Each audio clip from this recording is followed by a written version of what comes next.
आज है एकादशी, गुरु जी सुना रहे हैं महात्म कथा, सब सुनेंगे।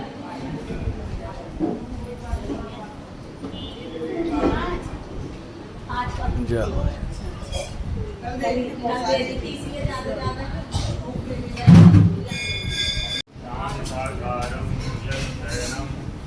पद्मनाभं सुरेशं विश्वाधारं गगनसदृशं मेघवर्णं लक्ष्मीकान्तं कमलनयनं योगिविज्ञानगम्यं वन्दे विष्णुं भवभयहरं सर्वलोकैकनाथं। यं ब्रह्मा वरुणेन्द्ररुद्रमरुतः ईश्वरुवन्ति दिव्यहै ईस्तवैर्वेदैस्ताङ्गपदक्रमोपनिषदैः गायन्ति यं सामगा ध्यानावस्थिततद्गतेन मनसां पश्यन्ति यं योगिनः यश्चान्तं न विदुषासुरा देवाय तस्मै नमः। बोली वृंदावन जय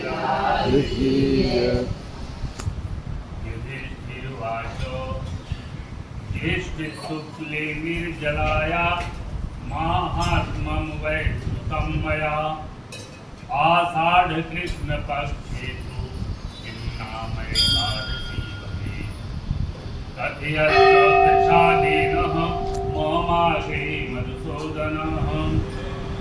युधिष्ठिर जी भगवान श्री कृष्ण से पूछते हैं, हे प्रभु, हे मधुसूदन, आपने ज्येष्ठ शुक्ल की निर्जला एकादशी का महात्म्य वर्णन। अब कृपा करके आषाढ़ कृष्णा एकादशी के बारे में बताएं। इस एकादशी का नाम क्या है, इस एकादशी की महिमा क्या है। कृपा करके एक केशव आपके मुख से मैं स्मरण करना चाहता हूँ। युधिष्ठिर जी की बात को सुन करके भगवान श्री कृष्ण कहते हैं कि नामो समम राजन विराजन। यह एकादशी बड़ी पाप समूह को नाश करने वाली और संसार रूपी सागर से मोक्ष प्रदान कराने वाली। आषाढ़ कृष्ण पक्ष की एकादशी का नाम योगिनी। सागर में डूबे हुए मनुष्यों को पार लगाने वाली यह सनातनी, यह रानी, यह योगिनी एकादशी त्रिलोक में सारांश है। इस एकादशी की महिमा त्रिलोक में विद्यमान है। पुराणों में लिखी हुई पापनाशी कथा को मैं वर्णन करता हूँ, उसे ध्यान देकर। अलकापुरी का राजा कुबेर शिव जी का पूजन किया करता था। उसका माली हेममाली नाम के यक्ष थे। उनकी सुंदर स्त्री थी, उनका नाम विशाला थी। वह माली उनके स्नेह से युक्त होकर कामदेव की वशीभूत हो गए। वह मानसरोवर से फूल लाकर अपनी स्त्री के प्रेम में फंसकर घर पर ही अधिक समय व्यतीत। फूल देने के लिए कुबेर के स्थान पर नहीं गया। कुबेर देव मंदिर में शिव जी का पूजन कर रहा था। हे राजन, दोपहर के बाद वह पुष्प लेकर प्रस्तुत हुई। हेममाली अपने घर में स्त्री के साथ भ्रमण करता रहा और उसे समय का भान नहीं मिला। विलंब के कारण कुपित होकर बोला कि कस्मान्नायाति यो भक्षः हेममाली दुरात्मवान् नित्यक्रीतमामर्चः प्रत्युवाच पुनः। ये बोले कि हे अच्छो, दुष्ट हिममाली क्यों नहीं आया, इसका निश्चय करो। इस प्रकार बारंबार करने लगा। तब यक्ष बोला कि पनितामा मुको ये ही रमते श्री दयान्वितः तेषां वाक्यं समान कर्म कुबेर गोपपूजितः। यक्ष तो बोले कि हे राजन,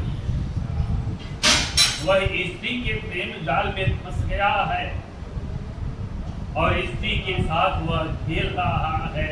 इस वचन को सुनकर कुबेर को क्रोध आया और वह क्रोध से भर गए और शीघ्रता से हिममाली को बुलाया।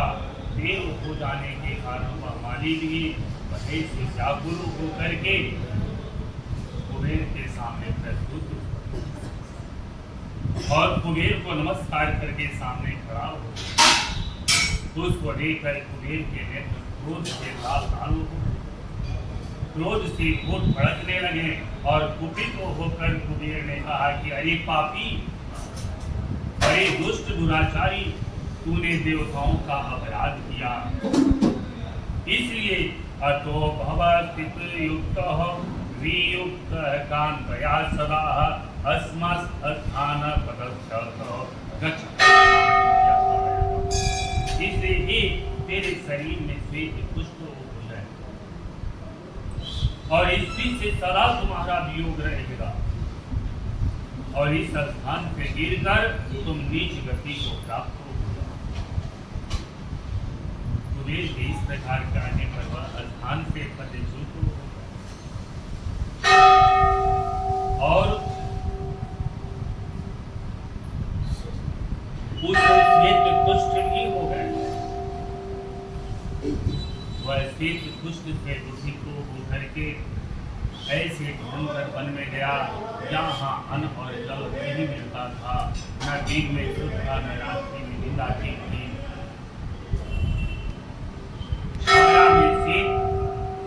शीत से और धूप की गर्मी से वह पीड़ित हो गया, परंतु शिव जी की पूजा के प्रभाव से उसकी स्मरण शक्ति बनाया। पाप युक्त होने पर भी पहले कर्म का उसे स्मरण बना रहा। वह भ्रमण करता हुआ हिमालय पर्वत पर चला गया। वहां पर तपस्वी मार्कंडेय मुनीश्वर का दर्शन किया। उन मुनीश्वर का आयु ब्रह्मा जी के 7 दिन के बराबर है। उनका आश्रम ब्रह्मा जी की सभा के समान है।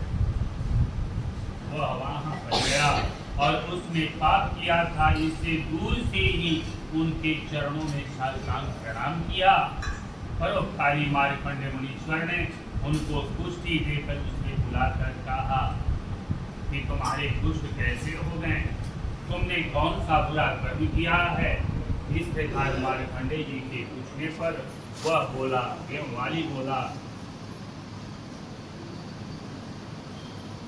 कि मैं कुबेर का सेवक हूँ और एक हिममाली मेरा नाम है। हे मुने, मैंने नित्य मान सरोवर से फूल लाकर शिव जी के लिए पूजन के समय कुबेर को देखा था। एक दिन मुझे फूल ले जाने में देर हो, क्योंकि कामदेव के वशीभूत होकर मैं स्त्री के साथ विषय भोग में लग गया। हे मुने, फिर कुपित होकर मुझे कुबेर ने साप दिया है, मेरे शरीर में इसीलिए दुष्ट हो गया और स्त्री से वियोग हो गया।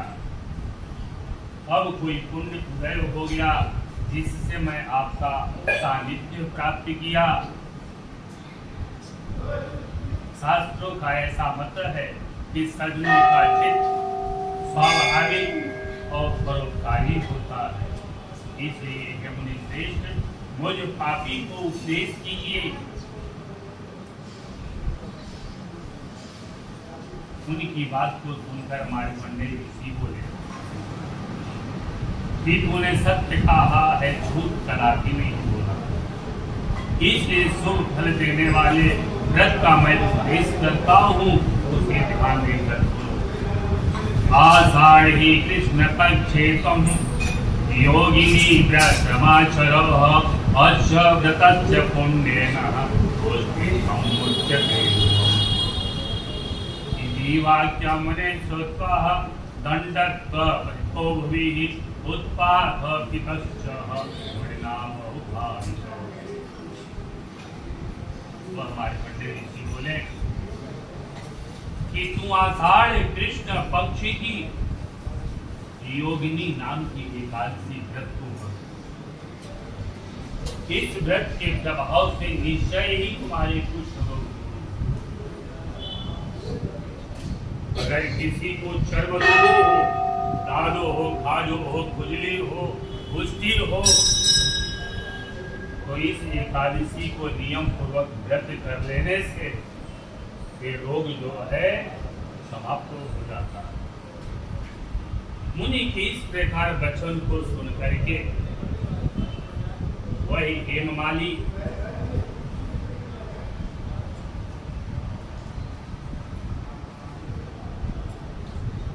मुनि के वाक्य को सुन करके दंडवत प्रणाम किया। मुनि ने उसको उठाया,